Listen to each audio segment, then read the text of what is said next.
Basically, we were hoping for the task force too. Myself, I have a hard time comprehending where talking about something isn't a good thing. Myself, I do have, and the patients in Maui, we have a major personal problem with, is it the state of Hawaii who made the law, and do we have a law? And if so, why can't we just have them enforce the law? That would be a great start out the gate. The biggest problems we run into is there's no incentive for public safety to get involved in changing the status quo. They get lots of grant money from federal grant programs for instituting these green harvest programs and things of this nature. One of the things we were working on earlier on last year in the bills, we ended up with just a task force. If you remember, there was quite a few earlier. And what we were looking at when we created our bill was the secure growing facility to give people just a safe place to go.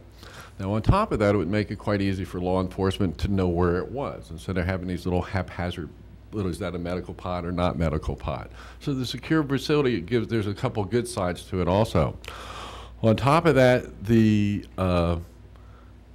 whole idea of the program was for us to develop, and we've been doing research over the years through our club, is there's specific strains for specific ailments. One of the other things I hear law enforcement bringing up quite often is we can't distinguish, is it medical marijuana or is it just illegal marijuana?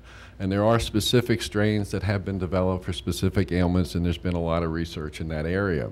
By us being able to establish which ones are considered medical here in our state, then all of a sudden we have the ability to determine one pot from a different pot.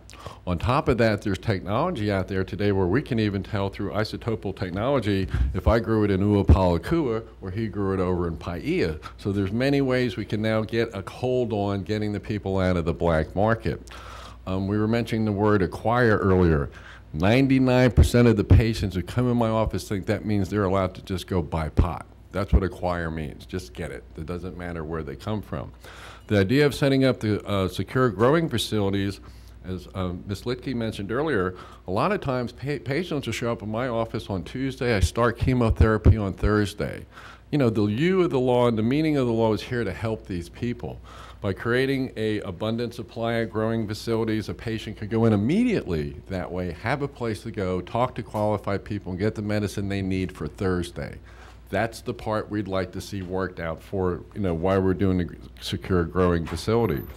And again, regulation and control is what has to happen for this to go forward. But I think number one is, I would like to see you guys put a bill together where state employees have to follow state law. That might be the best way to start this whole little program, because we just have interpretations of a state law. But when I go to court, they go by what the law says. Why don't we just require the state employees to also do the same thing?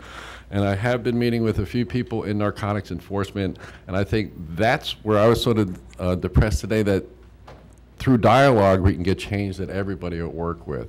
And all these hearings are, it's us and them thing here. No, we're all from the state of Hawaii, and it's our law. How do we make our law work? And I think that's where we were very disappointed in the task force not going forward, because that would have given us the ability to just cue in on what needs to be cued in. Actually, yeah, if I could jump in at this time, it would have been a great opportunity to have state law enforcement work with some of the stakeholders on getting airtight policy where both sides can come to an agreement, and it can be close as crystal clear as we can get. It's still a little tough right now as far as law enforcement versus those that legally have a right to use medical cannabis. Mm-hmm. So we're all in agreement. And again, I think this is the interim, but we are doing our due diligence, and no doubt we're going to be reintroducing this with probably some good amendments to it in 2009. And we're hopeful that the administration will work with us as well as the other state departments. Right. One of the things we worked on was we took a House resolution, went through it on what they proposed for a distribution system for the state of Hawaii. Bottom line, we can't sell pot in the state of Hawaii. We violate both state and federal statutes. That was why we came up with this land lease program where a patient could go in, lease a piece of land of a farmer who has a controlled facility. He then could pay a service fee, just like I pay the guy to cut the coconuts so they don't fall on my head. By doing this, we can create an access and an availability situation. Everyone keeps saying distribution. Well, how did you get to the point to distribute it? There's going to be some kind of sale, which will violate both federal and state. And I would rather see the agriculturally zoned family farmers of Hawaii create a program where they can benefit financially from it also. I think one of the issues that might want to be debated this time, we didn't bring up last time, is once they get it through the facility and it's grown at the secure growing facility, that the state create a medical marijuana tax stamp, maybe charge $1 per gram, so it's stamped right on that bottle. So when it leaves the facility, well, everybody's got their little baggies. Is that a legal baggie or an illegal baggie? But creating a situation where the state can actually get revenue. So they seem to like revenue instead of spending, I've noticed. Anytime you can get money coming in versus going out, and create a situation. Then we have a land lease tax coming back for the state. We have the service fee tax coming back for the state. We have a GE tax from the farm doing it. And then on top of that, add basically a tax stamp, and I think then we'd be more inconsistent with federal law than we're out of it now, because no matter what, federal law clearly states and won't change about selling marijuana, medical or non-medical. So we as a state need to get together and put it together, a system that would work within the system.